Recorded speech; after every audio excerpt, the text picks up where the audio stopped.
Bienvenidos al video número 13 del curso de CSS Liricoteca. Antes de comenzar con el tema que nos compete, que es posicionamiento e índice Z, tenemos que ver un poquitito la tarea que habíamos dejado del video anterior, que era este modelo de tarjeta, ¿sí?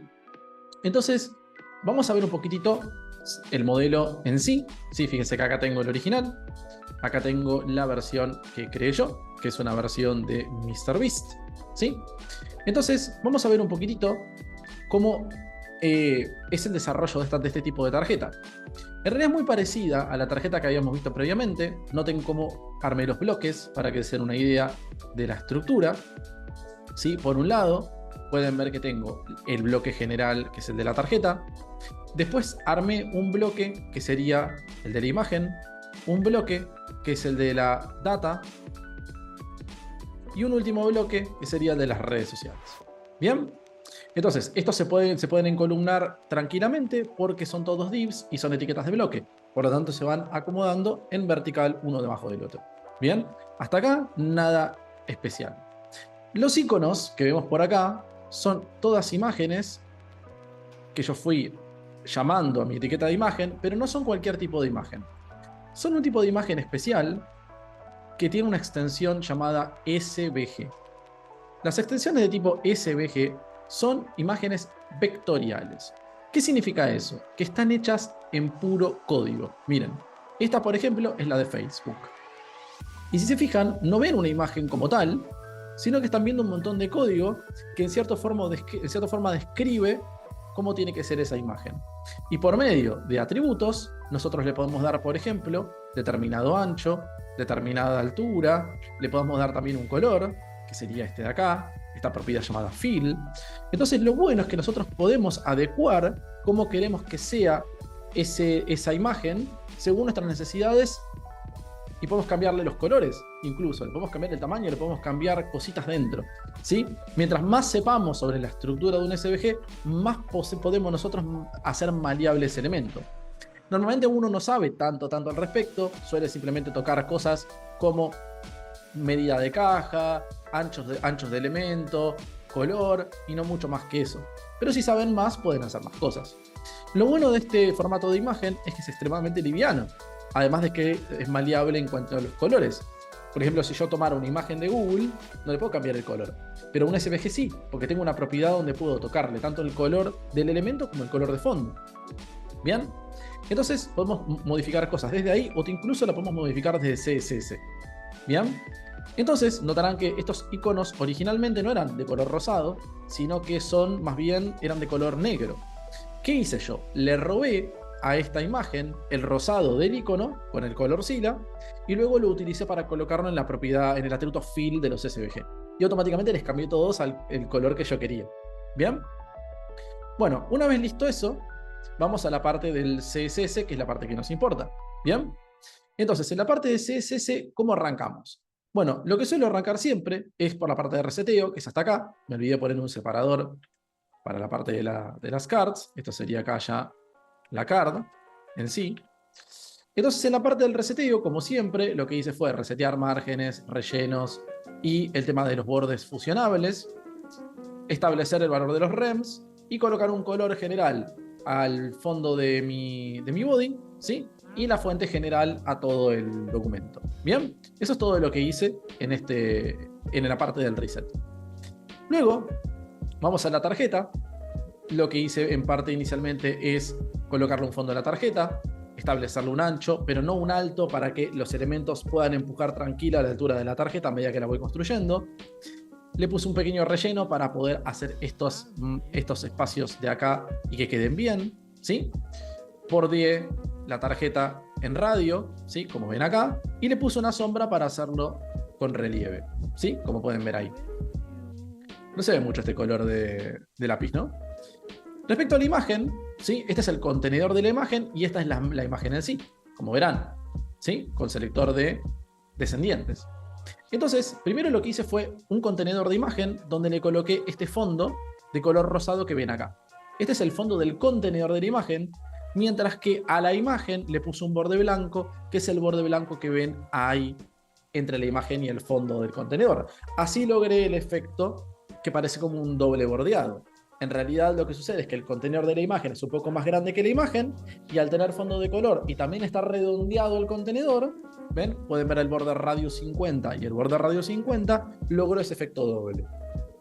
Obviamente que se puede hacer con mejores técnicas, pero esta es la forma en la que lo podemos hacer con lo que sabemos hasta ahora. Cuando ya en próximos videos veamos un tema llamado Flexbox, van a ver que poder acomodar y centrar elementos es mucho más cómodo. Cuando acá yo me tuve que matar calculando los píxeles para que justo diera la medida y no se me saliera la imagen, lo cual es bastante desagradable de hacer. Pero con Flexbox se hace muchísimo más práctico, que lo vamos a ver dentro de unas clases. Bien, dentro de unos videos.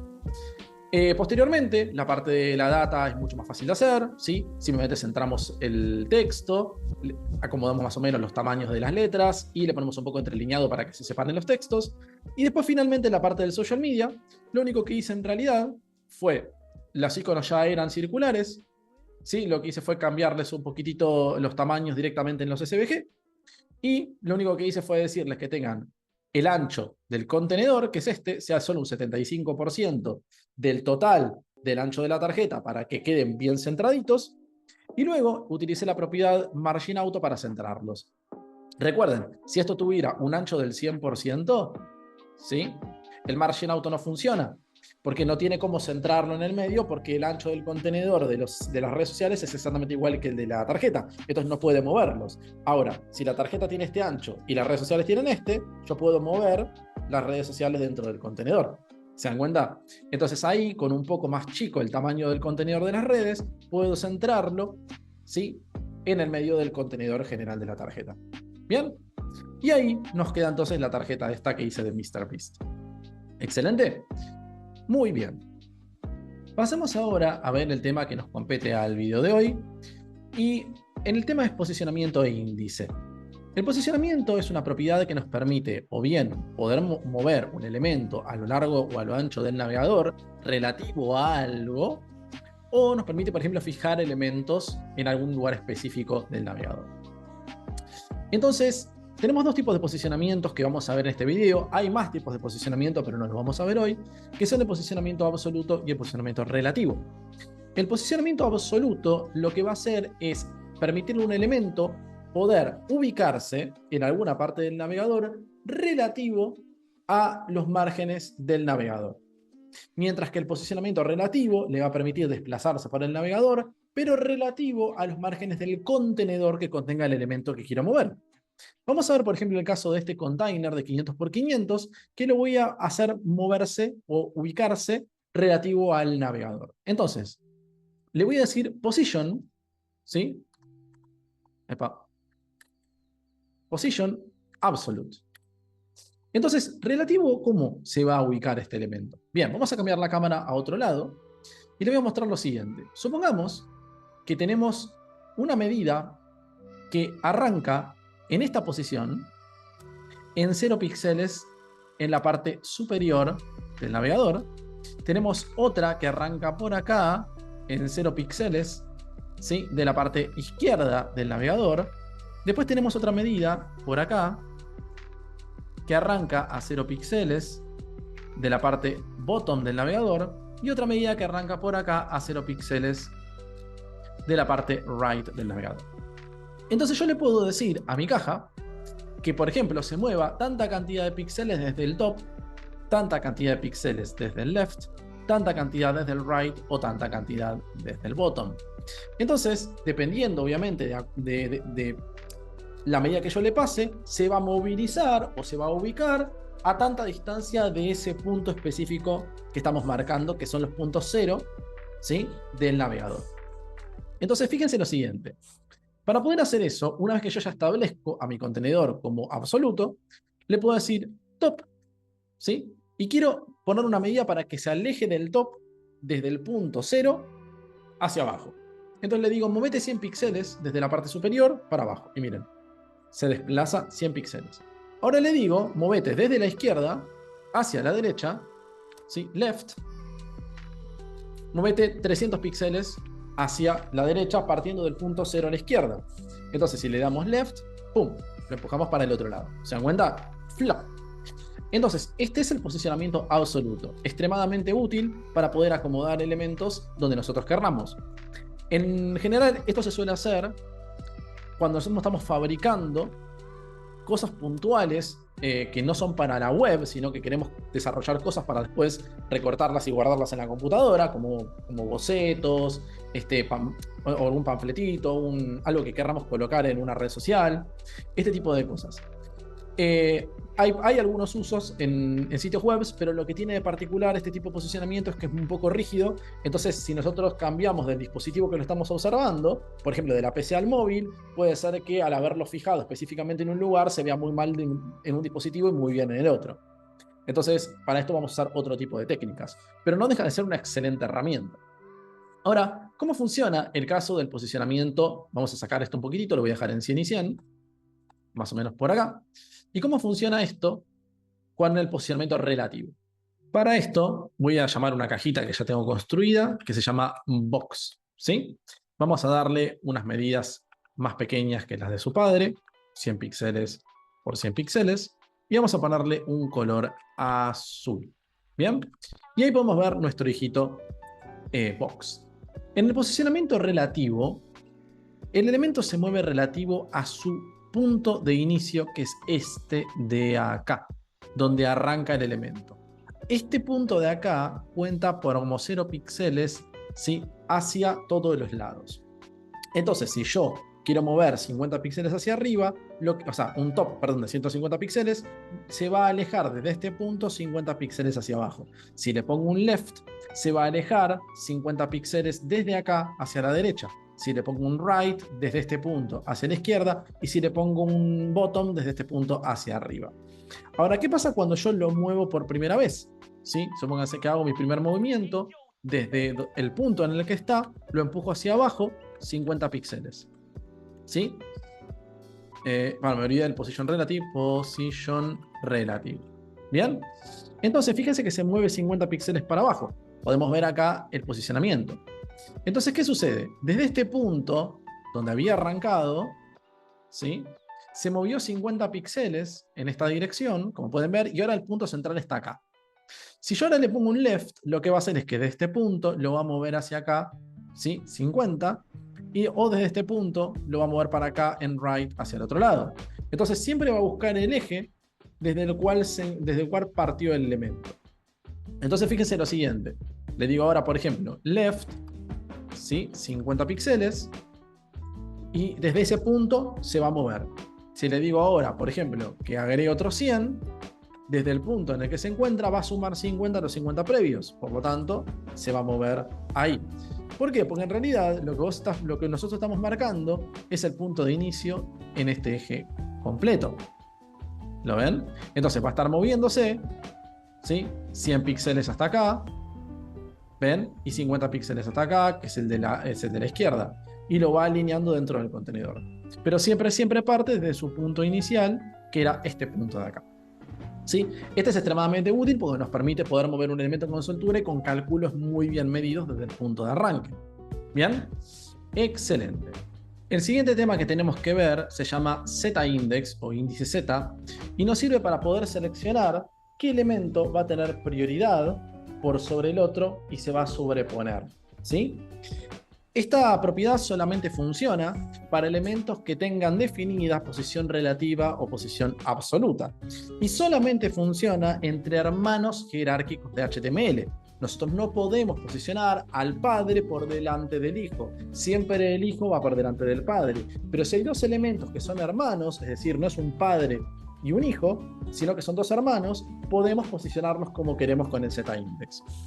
Acá podemos ver que tengo tres cajas, pero solo dos de ellas son hermanas. La otra es un padre.